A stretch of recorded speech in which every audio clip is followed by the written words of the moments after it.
ሰላም እንደምናላችሁ ውድ የኦሙዳር ቲዩብ ተከታታዮቻችን እንደምን ቆያችሁ እንደምን ሰናበታችሁ። ዛሬም እንደተለመደው በሌላ አዲስ ቪዲዮ ተመልሰናል። ለዚህ ቻናል አዲስ ከሆናችሁ ሰብስክራይብ በማድረግ ቤተሰብ ይሁኑ። እንዲሁም ያላችሁን ሐሳብ አስተያየት በኮሜንት መስጫ ሳጥን ላይ ያስቀምጡልን። ቪዲዮን ከመጀመራችሁ በፊት ላይክ ማድረጋችሁን እንዳትረሱ። ወደ መረጃዎች አልፋለሁ። ግብጽ ከኢትዮጵያ ጋር ችግር የለባትም፣ የምትፈልገው ህጋዊ አስገዳጅ ስምምነት ላይ መድረስ ነው ብላለች። ይህን የተናገሩት እንግዲህ የግብጽ ፕሬዝዳንት አብዱል ፈታህ አልሲሲ ናቸው። ግብጽ ታላቁን የኢትዮጵያ ህዳሴ ግድብን በተመለከተ ከኢትዮጵያ ጋር ህጋዊ አስገዳጅ ስምምነት ላይ ከመድረስ በስተቀር ሌላ ምንም አይነት ችግር እንደሌለባት ፕሬዝዳንት አብዱል ፈታህ አልሲሲ ተናግረዋል። ፕሬዝዳንቱ ይህንን የተናገሩት ግብጽ ውስጥ እየተካሄደ በሚገኘው ሁለተኛው የሩሲያና የአፍሪካ ትብብር መድረክ የአፍሪካ የትብብር መድረክ የሚኒስትሮች ጉባኤ ላይ ለመሳተፍ ካይሮ ከሚገኙ የአፍሪካ ሀገራት ልዑካን ጋር ባደረጉት ውይይት ላይ መሆኑን መንግስታዊ የሆነ ሚዲያ ወይንም አልአሂራም ዘግቧል ማለት ነው።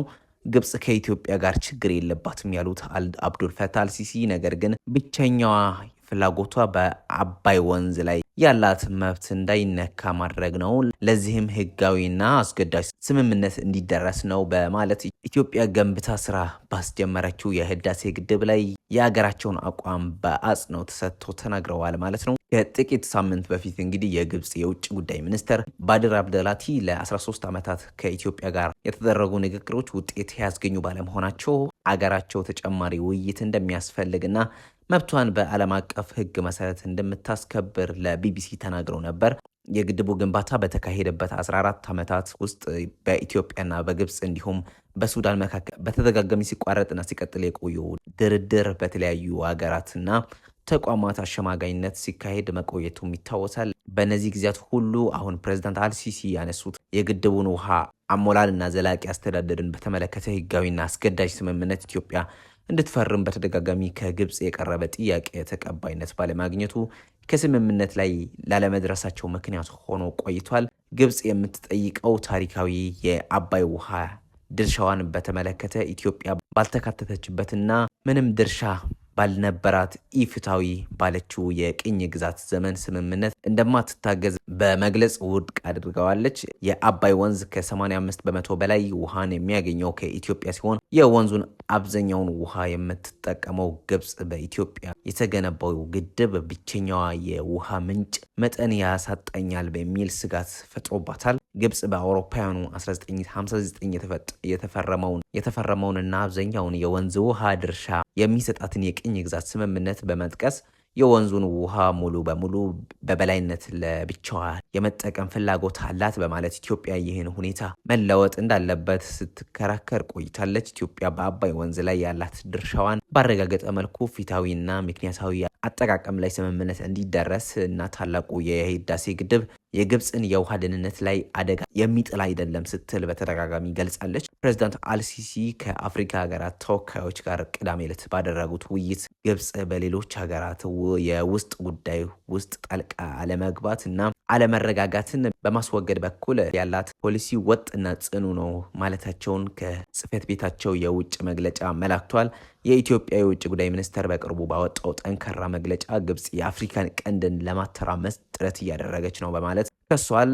የዚህም ዋነኛ ትኩረት ኢትዮጵያ እንደሆነችና አጠቃላይ ቀጠናውን የማናጋት ፍላጎት አላት ብለዋል። በተጨማሪም ከቅርብ ጊዜያት ወዲህ በኢትዮጵያ መንግስት የመገናኛ ብዙሃን የሚቀርቡ ዘገባዎች እና ውይይቶች ላይ በተለያዩ የአገራት ክፍሎች የሚንቀሳቀሱ ታጣቂ ቡድኖች ትጥቅና ድጋፍ ከግብጽ እንደሚያገኙ የሚገልጹ ክሶች በተደጋጋሚ ይደመጣሉ። ፕሬዝዳንት አልሲሲ በተጨማሪ አገራቸው ከኢትዮጵያ ጋር ልዩነት ቢኖራትም ግብጽ ማስፈራሪያዎችን ሰንዝራ አታውቅም ሲሉ ተናግረዋል። ነገር ግን ፕሬዝዳንቱ የውጭ ጉዳይ ሚኒስትር እና ሌሎች የግብጽ ከፍተኛ ባለስልጣናት ህዳሴ ግድብ መጠናቀቁን ተከትሎ የሀገራቸውን ጥቅምና የውሃ ደህንነትን ለማስከበር አስፈላጊውን ሁሉ እርምጃ እንደሚወስዱ በተለያዩ አጋጣሚዎች በተደጋጋሚ ሲናገሩ ተደምጠዋል። እነዚህም የግብጽ ባለስልጣናት ንግግርን ተከትሎ የኢትዮጵያ የውጭ ጉዳይ ሚኒስትር ባወጣው መግለጫ ላይ ግብጽ ከንግግር ይልቅ ግጭትን ለማስፋፋት ግብጽ ጸብ አጫሪ ንግግሯን እያጠናከረች ነው በማለት ዓለም አቀፍ ማህበረሰብ ይህንን ድርጊት እንዲያወግዘው ጠይቀውም ነበር። ግብጽ የውሃ ደህንነትና ብሔራዊ ጥቅሜ ላይ አደጋን ደቅኗል ባለችው የኢትዮጵያ ታላቅ ህዳሴ ግድብ ላይ ከኢትዮጵያ ጋር ስምምነት ላይ በመድረስ ፍላጎቷን የሚያስጠብቅ ህጋዊና ኢትዮጵያውያን ግዴታ ውስጥ የሚያስገባ እንዲሆን ትፈልጋለች። ኢትዮጵያ ግን እንዲህ ያለውን ስምምነት ሉዓላዊነቷንና ጥቅሟን አሳልፎ የሚሰጥ መሆኑን በመጥቀስ በተደጋጋሚ ውድቅ ስታደርግ ቆይታለች። ፕሬዝዳንት አልሲሲ የህዳሴ ግድብ ጉዳይ